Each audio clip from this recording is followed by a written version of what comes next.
भगवान श्री कृष्ण और बलराम जी ने जब सुभद्रा जी का पदार्पण हुआ इंद्रप्रस्थ में, तो बहुत सा दहेज लेकर के, बहुत से रत्न, हाथी, घोड़े, ये सब लेकर के आए। महायशस्वी भगवान श्री कृष्ण ने वधू तथा वर पक्ष के लोगों को बहुत सी संपत्ति अर्पित की। ये सब देख करके कौरवजनों का हृदय बहुत चला कि द्वारिका से अपार संपत्ति सुभद्रा जी के लिए आई हुई है, तो अर्जुन की ही वृद्धि हुई।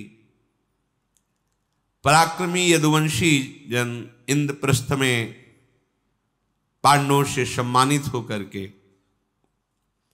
भगवान बलराम जी के साथ वापस हुए, पर भगवान श्री कृष्ण जी वहीं ठहरे। एक दिन भगवान श्री कृष्ण जी ने अर्जुन से कहा कि चलो वन विहार करने चलते हैं, यमुना जी के पावन तट पर विचरण करेंगे। किरीटधारी अर्जुन के साथ मोरपिक्षधारी भगवान श्री कृष्ण यमुना के पुलिन पर विहरण कर रहे थे। इसी बीच में कुछ काल व्यतीत होने पर सुभद्रा जी के गर्भ से एक महावीर का जन्म हुआ, जिसका नाम अभिश्चमन्युमाश्चैव ततस तमरिम मर्दनम अभिमन्युमिति प्राहुर अर्जुनिम पुरुषर्षभम। अभी जहां वो होगा वहां भय नहीं होगा, अर्थात निर्भय।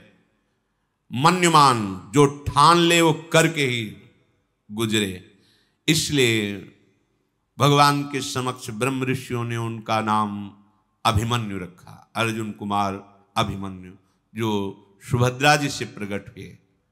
विशाल नेत्र, विशाल वक्षाय स्थल, दर्शन मात्र से शत्रुओं को भय प्रदान करने वाला स्वरूप। भगवान श्री कृष्ण ने विशेषतः लालन पालन और शिक्षा का भार स्वयं लिया अभिमन्यु की। अभिमन्यु शुक्ल पक्ष के चंद्रमा की तरह बढ़ने लगा। अभिमन्यु जी को पहले ब्रह्म ऋषियों से वेद का ज्ञान और जो दिनचर्या नियमावली जैसी ब्रह्म ऋषि कुमारों की होती है, ऐसी अभिमन्यु की। फिर स्वयं अर्जुन जी ने समस्त अस्त्र विद्या का ज्ञान, दिव्यास्त्रों का ज्ञान, सौष्ठो, विज्ञान, अस्त्र लाघो, ये सब अभिमन्यु जी को सिखाया। अभिमन्यु जी अर्जुन जी के ही समान धनुर्धर हुए। सुभद्रा कुमार अभिमन्यु को देखते ही पांडव प्रसन्न हो जाते, ऐसा उनका बलिष्ठ स्वरूप। प्रभु श्री कृष्ण के भांजे। इधर शुभलक्षणा द्रौपदी जी ने भी अपने 5 पतियों से एक एक वर्ष के क्रम में पर्वत के समान अविचल बल धारण करने वाले 5 पुत्र प्रकट किए। युधिष्ठिर जी से प्रतिविंध्य, भीमसेन से श्रुतसोम, अर्जुन से श्रुतकर्मा, नकुल से शतानीक और सहदेव से श्रुतसेन। ये यशस्वी द्रौपदी कुमार एक एक वर्ष के अंतर में उत्पन्न हुए और ये बहुत ही बलवान थे। धौम्याचार्य ने क्रमशः इनका जात कर्म, चूड़ाकरण, उपनयन संस्कार ये विधि पूर्वक संपन्न किए। इनको सबको ब्रह्मचर्य की दीक्षा दी गई।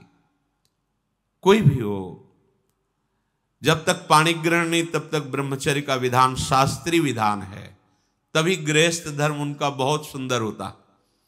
पर ये मनमानी आचरण करने के कारण, ब्रह्मचर्य ना रहने के कारण छोटे छोटे अवस्थाओं में बहुत ही दयनीय दशा है शरीर की, बुद्धि की, मानसिकता की। फिर अर्जुन ने अपने द्रौपदी के जो 5 पुत्र हैं उनको दिव्यास्त्रों का, मानुष धनुर्वेद का ये सब ज्ञान कराया। अब तो पांडव बहुत प्रसन्न रहने लगे।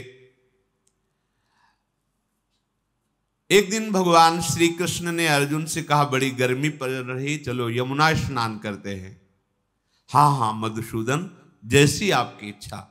मित्रों के साथ वहां चलते हैं और जल विहार करते हैं, फिर शाम के लौट आते हैं। भगवान श्री कृष्ण, अर्जुन और भी परिवार के लोग यमुना स्नान करने के लिए गए। जल क्रीड़ा की बड़ा उत्सव जैसा चल रहा था, तो अर्जुन और भगवान श्री कृष्ण वहां से टहलते हुए आगे बढ़े तो देखा एक विशाल साल का वृक्ष है। तो उसकी छाया में खड़े होकर एक वन की तरफ देख रहे थे, खांडोवन। उसी समय देखा एक बड़े तेजस्वी ब्राह्मण अर्जुन और भगवान श्री कृष्ण की तरफ आ रहे हैं। ऐसा लग रहा था मानो जाज्वल्यमान अग्नि ही आ रहे हो। दाढ़ी मूछों से अग्नि की ज्वाला की लपट निकल रही थी। पीत वर्ण, बहुत ही ऊंचाई, आंखों से सूर्य के समान तेज निकल रहा था। मस्तक पर जटा धारण किए हुए, चीर वस्त्र पहने हुए। जब निकट आए तो भगवान श्री कृष्ण और अर्जुन ने नमन किया कि ये ब्राह्मण हैं, ऐसा मानकर। ब्राह्मण देवता ने कहा, मैंने सुना है कि आप ब्राह्मणों को मुंह मांगी वस्तु देते हैं, तो आप दोनों बड़े दाता हैं। मैं बहुत भूखा हूं, पर मैं बहुत ही अधिक भोजन करने वाला ब्राह्मण हूं। कितना पाओगे? अपरिमित। पर मुझे तृप्त करना हो तो आप हमारा ये भिक्षाग्रह स्वीकार करें। आप लोग एक बार मुझे भोजन करा दीजिए, एक बार तृप्ति दे दीजिए, मैं अस्वस्थ हूं। भगवान श्री कृष्ण ने कहा, आप कैसे ब्राह्मण हैं कि आपको आज तक तृप्ति नहीं हो रही? क्या भोजन चाहिए आपको? आप मांगिए, यहां कुछ अदेय नहीं है। जहां पार्थ है और मैं हूं, वहां कुछ अदेय नहीं। क्या चाहिए आपको? तो उन्होंने कहा कि मैं कोई साधारण ब्राह्मण नहीं हूं, मैं साक्षात अग्निदेव हूं। मुझे अन्न की भूख नहीं है, पर मुझे भूख है, पर अन्न की नहीं। ये जो तुम देख रहे हो ना, खांडोवन, बहुत विशाल वन, ये देवराज इंद्र से सुरक्षित है। इसमें इंद्र का सखा तक्षक नाग भी रहता है परिवार के सहित, और बड़े बड़े सब जीव जंतु, अपार विशाल वन। मैं इसे खाना चाहता हूं, पूरे वन को भस्म करना चाहता हूं। पर जब मैं इसे खाने की चेष्टा करता हूं तो देवराज इंद्र मेघों की ऐसी वर्षा कर देते हैं कि फिर मैं नहीं जला पाता हूं, इसलिए मैं भूखा रह जाता हूं। आप दोनों अस्त्र विद्या के पूरे जानकार हैं, इसीलिए मैं खांडोवन की भिक्षा मांगता हूं कि मुझे एक बार इससे पाने के लिए दे दीजिए। आप दोनों उत्तम अस्त्र के ज्ञाता, मैं जब जलाने लगूंगा तो इंद्र विघ्न डालेंगे, आपको रोकना है। कोई भी प्राणी भाग करके नहीं जा पाएगा, मैं सबको खाऊंगा क्योंकि मुझे बहुत भूख लगी। अग्नि देवता ने ऐसी प्रार्थना की। तुम्हें ऐसी भूख क्यों लगी खांडोवन की? क्या परेशानी तुम्हें है? तो उन्होंने कहा कि एक इंद्र के समान प्रभावशाली राजा हो गए जिनका नाम श्वेतकी है।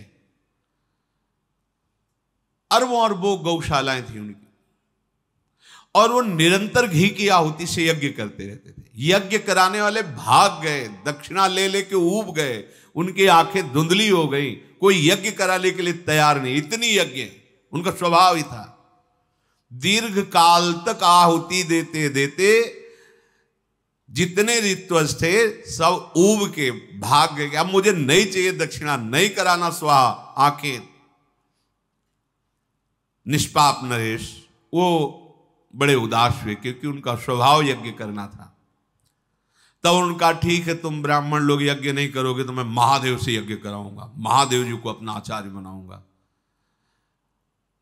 और भगवान शिव को यज्ञ के लिए प्रसन्न करने के लिए कैलाश पर्वत पर गए। इंद्रिय संयम, मन संयम करके 12वें या 16वें दिन कोई फल या मूल या जल ले लेते और दोनों बाहें ऊपर उठाकर एकटक आकाश की तरफ देखते हुए 6 महीने तक खड़े होकर के मंत्र जप किया भगवान शिव के लिए। कैसी कठिन तपस्याएं होती थी। अगर 6 महीने खड़े होने की तो बात जाने दो, 6 महीने कह दे कि 2 घंटा केवल सो लेना, बस भजन करो, तो नहीं हो सकता। 12वें या 16वें दिन थोड़ा सा कंदमूल, फल या जल ले लेते, बस दोनों हाथ उठाए आकाश की तरफ देखकर 6 महीने ठूंठ की तरह अविचल भाव से खड़े होकर मंत्र जाप किया। भारी तपस्या और भारी लगन देखकर महादेव जी प्रसन्न हुए। गंभीर वाणी में कहा, नरश्रेष्ठ क्या चाहिए तुम्हें? तो उनका, हे देव देवेश्वर, यदि आप प्रसन्न हैं तो हम जैसी यज्ञ कराना चाहते हैं आप वैसी यज्ञ कराने के लिए आचार्य पदवी पर विराजमान। भगवान शिव हंस दिए, तो यज्ञ कराने के लिए मैं ही मिला हूं, तो तुम अपनी तपस्या का फल ये चाहते हो कि मैं आचार्य बनूं और यज्ञ कराऊं? हां, तो शर्त है घी की धारा टूटेगी नहीं। 12 वर्ष का ये यज्ञ चलेगा और 12 वर्ष में एक बूंद का भी अंतराय घी का नहीं पड़ेगा, धारा चलेगी घी की। इतनी व्यवस्था कर पाओगे? उसने कहा, हां महाराज, आप आज्ञा कीजिए। अर्बुदों गौशालाएं थी। बोले, फिर मैं तो यज्ञ नहीं कराऊंगा, लेकिन मेरे ही अंशभूत से महर्षि दुर्वासा प्रकट हुए हैं, मैं ही दुर्वासा रूप में हूं, वो यज्ञ कराएंगे तुम्हारी। तुम घी जुटाओ, सामग्री जुटाओ। महाराज नरेश लगन पूर्वक 12 वर्ष तक घी की व्यवस्था बराबर चलती रहे। सामग्री जुट गई। फिर महादेव जी का स्मरण किया। श्वेतकी के बुलाने पर दुर्वासा जी आए। उन्होंने सांगोपांग यज्ञ कराना प्रारंभ किया। देवता लोग आश्चर्यचकित हो गए इस यज्ञ में। दुर्वासा जी के आगे किसी विघ्न की सामर्थ्य नहीं। 12 वर्ष तक लगातार मोटी धार घी की अग्नि में अद्वितीय यज्ञ। पहले किसी ने ऐसा नहीं किया, आगे कोई ऐसा नहीं कर पाएगा। अग्निदेव इतना घी पिए कि लीवर काम नहीं कर, अग्निदेव का मंद अग्नि हो गई, सफेद रंग पड़ गया, कांति फीकी पड़ गई, अब प्रज्वलित होने की सामर्थ्य नहीं रह गई। 12 वर्ष तक रात दिन लगातार घी की धारा। ऐसे नहीं कि थोड़ा मिला के चम्मच से घी स्वाहा, पूरा। उदर विकार हो गया अग्निदेव जी को, अपने को तेजहीन। अब जो स्वाहा करे तो अग्निदेव प्रगट ही ना हो, क्योंकि इतना घी पी चुके हैं श्वेतकी जी के यज्ञ में। अब वो सीधे ब्रह्मलोक गए। बोले, औषधि का कुछ विधान करो, नहीं तो हमारा तो राजा श्वेतकी ने इतना घी पिला दिया है कि अब हमारा प्रज्वलित होना असंभव हो गया। मुझे अरुचि हो गई है अब, और जगतपते मेरे को अरुचि हो गई तो देवता भूखे रह जाएंगे, क्योंकि इन्हीं से सबको जाता है। अग्निदेव की बात सुनकर संपूर्ण जगत के सृष्टा भगवान ब्रह्मा जी ने हंसते हुए कहा, 12 वर्षों तक वसुधारा की आहुति की घृत धारा का तुमने उपभोग किया है, इसलिए तुम्हारा उदर ग्लानि को प्राप्त हो रहा है, पर तुम स्वस्थ हो जाओगे। मैं तुम्हें उपाय बताता हूं। खांडोवन है, अपार वनराश, बहुत से जीव जंतु, सबको पा जाओ। जैसे उदर में चिकनाहट पाने से तो चना है, ऐसे सूखी चीजें पाओ तो थोड़ा चिकनाहट से बचो। तो वन है, बहुत से वृक्ष, लताएं, जीव जंतु, सब। उन जीवों के मेदे से और वन स्थली के जलाने से तुम्हें पुनः वही तेज प्राप्त हो जाएगा। उस वन को जलाने के लिए तुम जाओ। परमेष्ठी जी ब्रह्मा जी की बात सुनकर अग्नि देवता वहां गए और खांडोवन को जलाने लगे। तो देवराज इंद्र उसकी सुरक्षा करते थे। मेघ की वर्षा तो फिर धुआं उठा, खत्म। जय बार प्रयास करते थे। तब फिर ब्रह्मा जी को पुकारा कि आपने हमारे लिए जो बताया था वो तो संभव नहीं हो रहा। देवराज इंद्र वर्षा कर देते हैं। तब उन्होंने कहा समय का इंतजार करो। हे अनल, देवराज इंद्र कुछ नहीं बिगाड़ पाएंगे। भगवान का अवतार हो रहा है, भगवान वासुदेव और इधर अर्जुन। ये दोनों जब यमुना किनारे विहरण कर रहे हो तब इनसे भिक्षा मांगना। और अगर ये दोनों हाँ बोल दिए तो किसी देवता की सामर्थ्य नहीं कि तुम्हारे भोजन में विघ्न डाल सके। तो जहां ये दोनों वीर एक साथ हो गए तो फिर त्रिभुवन में कोई विजय प्राप्त नहीं कर सकता। तो यही सुनकर के इंतजार कर रहे थे अग्नि देवता। और भगवान श्री कृष्ण अर्जुन जी के पास जाकर निवेदन किया। अग्नि का एक कथन सुनकर अर्जुन ने कहा कि मुझे इंद्र से लड़ना पड़ेगा, तो इसके लिए मेरे पास अभी धनुष नहीं है। साधारण मृत्युलोक के धनुष हैं, पर मुझे दिव्य धनुष चाहिए और ऐसे तर्कस चाहिए कभी खाली ना हो। मेरे बाहुबल और दिव्यास्त्र के ज्ञान के अनुसार मेरे पास धनुष और तर्कस नहीं है। वायु वेग के समान चलने वाला रथ नहीं है, अश्व नहीं है। क्योंकि पूरे खांडोवन में कोई विघ्न न पहुंचा सके तो ऐसा वाहन भी होना चाहिए कि मैं जहां जाऊं मन की गति के अनुसार वहां पहुंच जाऊं, वहां रक्षा करूं। फिर इसके अंदर जितने भी नाग पिशाच पशु पक्षी कोई बाहर नहीं निकल पाएगा। आप आराम से भोजन कीजिए। इस कार्य की सिद्धि के लिए इंद्रदेव से मुझे युद्ध करना पड़ेगा। इसके लिए मुझे धनुष, अक्षय तुड़ीर, रथ, अश्व ये चाहिए। अर्जुन के ऐसा कहने पर महातेजस्वी भगवान अग्निदेव ने वरुण जी का चिंतन किया। लोकपाल वरुण आए और अग्निदेव से कहा, क्या आदेश है? आपने हमारा चिंतन किया। हे जलेश्वर वरुण देव, एक दिव्य धनुष तुम्हारे पास है जो पूजा जाता है, गांडीव, और उसी धनुष के समीप दो अक्षय तर्कस। अक्षय, चाहे जितना बाण चलाओ कभी वहां से खाली नहीं होगा। ये दोनों, और एक कप युक्त ध्वजा से युक्त दिव्य रथ जो अभी तक पूजा ही जा रहा था, वो ये ला करके प्रदान करो। और भगवान के दिव्य सुदर्शन की प्रार्थना की। अग्निदेव ने भगवान का दिव्य सुदर्शन हाथ में लेकर कहा, प्रभु इसे आप धारण करें। और कौमोदकी नाम की गदा, ये भगवान को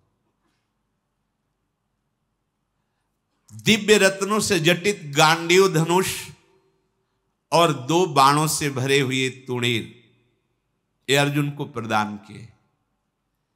ये धनुष ऐसा है कि कट ही नहीं सकता, चाहे जिस अस्त्र से काटो।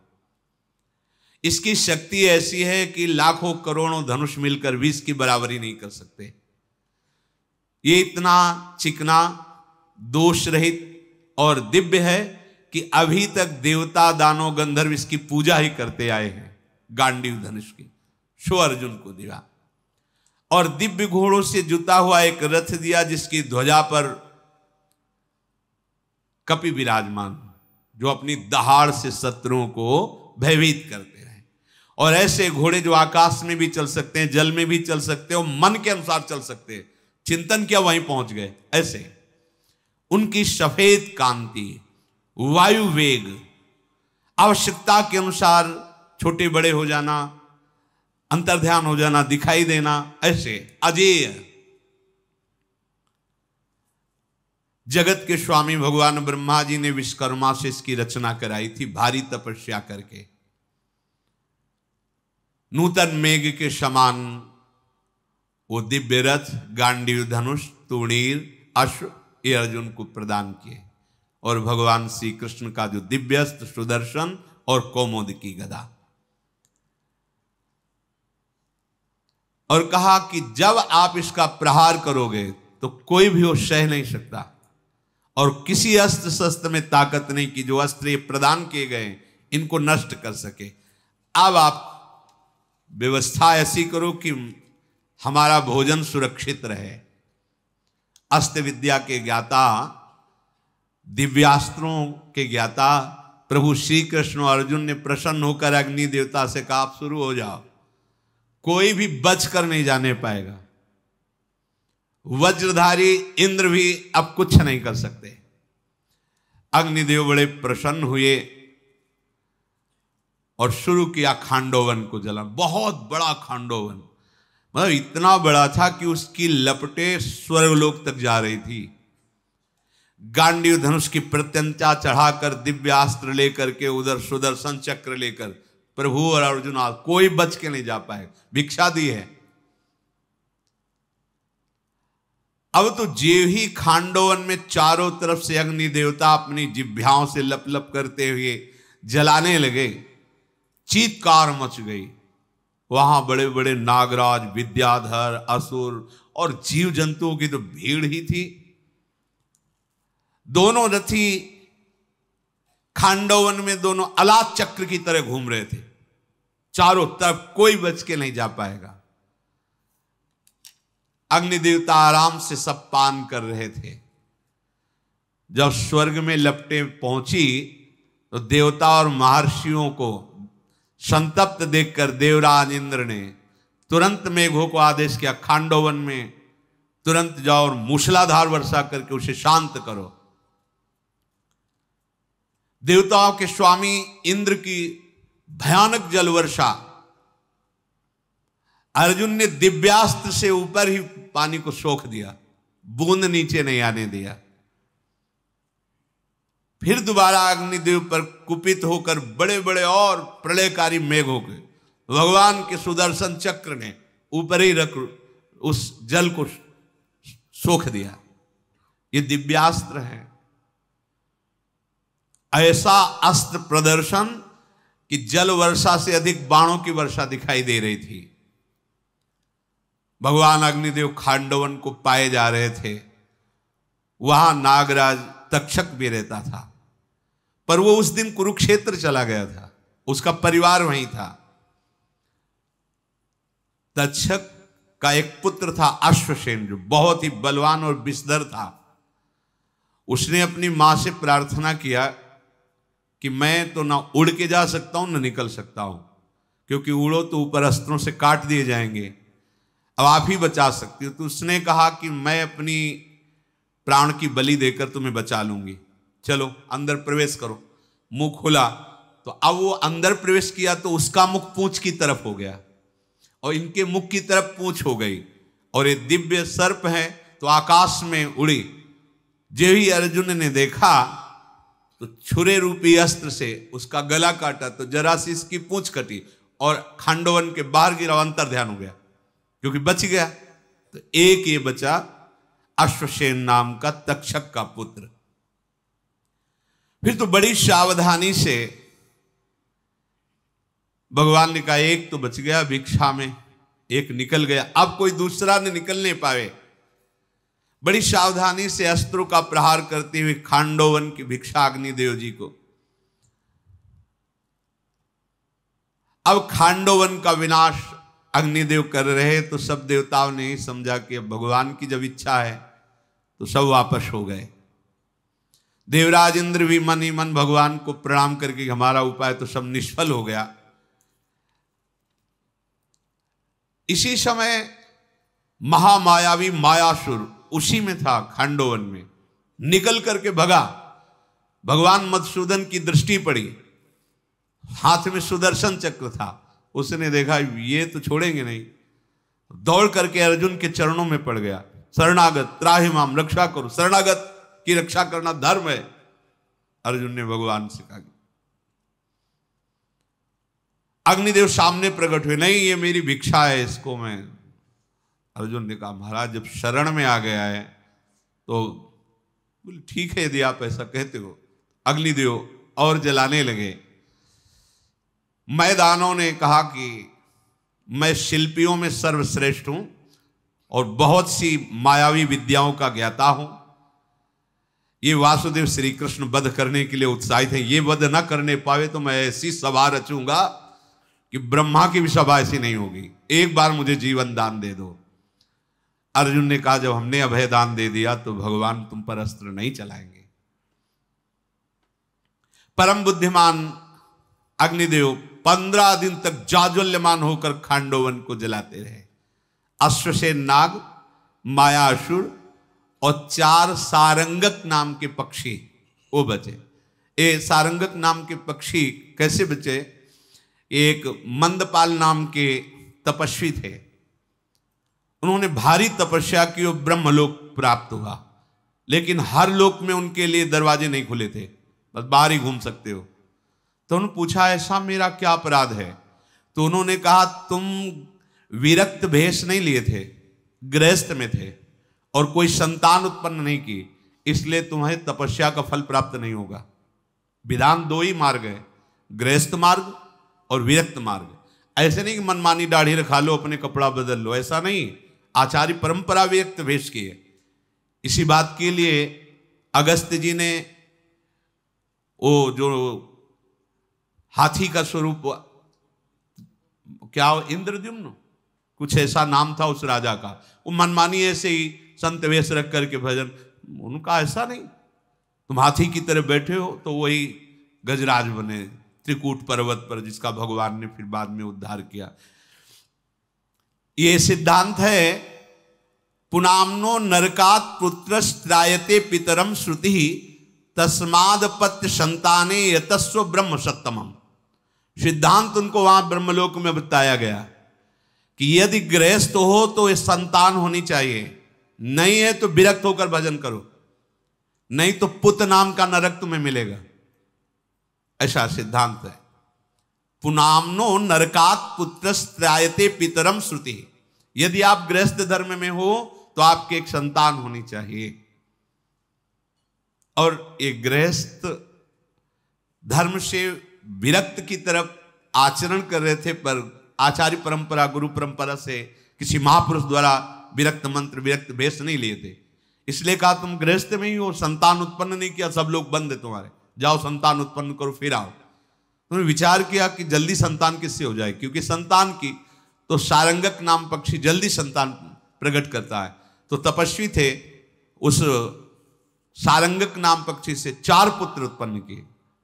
और जब खांडोवन जलने लगा तो उन्होंने कहा सारी मेहनत, क्योंकि भस्म हो जाएंगे तो फिर वहां ताला लगा मिलेगा। तब उन्होंने अग्निदेव से कहा कि हमारी जो दिव्य उन्नति होने जा रही उसमें सहयोगी हैं बालक, आप कृपा करके इनकी रक्षा। पूरा खांडोवन जल गया और उनको आंच भी नहीं आई, क्योंकि अभी उनके पंख भी नहीं निकले थे, उनको आंच नहीं आई। तो ये पूरे खांडोवन में अश्वसेन नाग, मायासुर और सारंगक नामक ये 4 पक्षी बचे। भगवान श्री कृष्ण और अर्जुन के द्वारा सुरक्षित प्रचंड ज्वालाओं वाले भगवान अग्निदेव को जब खांडोवन का भोजन मिला तो ये सब मज्जा मेद आदि पीकर और सूखे हरे सब वृक्ष जलाकर अब उनकी जठराग्नि ठीक हो गई। हाँ, अब स्वस्थ हो गए। उसी समय भगवान श्री कृष्ण और अर्जुन के बीच में इंद्रदेव मरुदगणों के साथ आए और स्तुति की कि प्रभु ये मेरी सेवा थी, इसलिए मैं आपके विरुद्ध में युद्ध में आया, पर मैं जानता हूं आपने जो धर्म स्थापना की उसके लिए मैं आपके विरुद्ध में लड़ रहा था, पर कहीं आपसे विजय प्राप्त कर सकता हूं क्या? पर प्रभु मुझे क्षमा कीजिए, मैं अपने धर्म पालन के लिए ये रोक रहा था। अर्जुन ने कहा कि हमारी इच्छा है कि आपको जितने दिव्यास्त्रों का ज्ञान हो हमें प्रदान करें। तो उन्होंने कहा इसके लिए समय है, जब आप देवाधिदेव महादेव जी को प्रसन्न कर लोगे और पिनाक पाणी भगवान का पिनाक अस्त्र ले लोगे, तब हमारे दिव्यास्त्रों को धारण करने की योग्यता तुम में आ जाएगी, अभी समय है। वो समय कब आने वाला है वो आगे आएगा। वो अपने आप विधान बन जाएगा कि तुम्हारे पास आओगे, हम तुम्हें दिव्यास्त्र सिखाएंगे।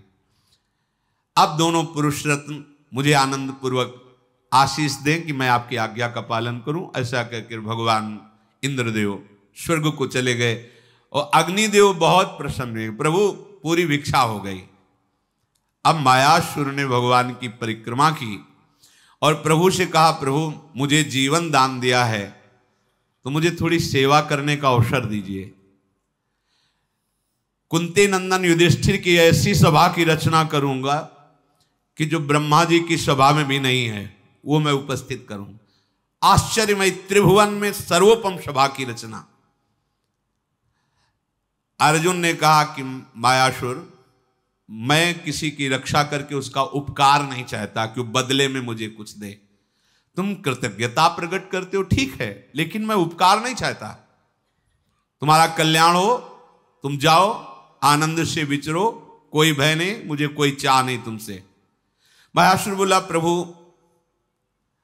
आप जो कह रहे हो आपके अनुरूप ही है, पर मैं कोई उपकार जैसा नहीं, पर मैं करना चाहता हूं।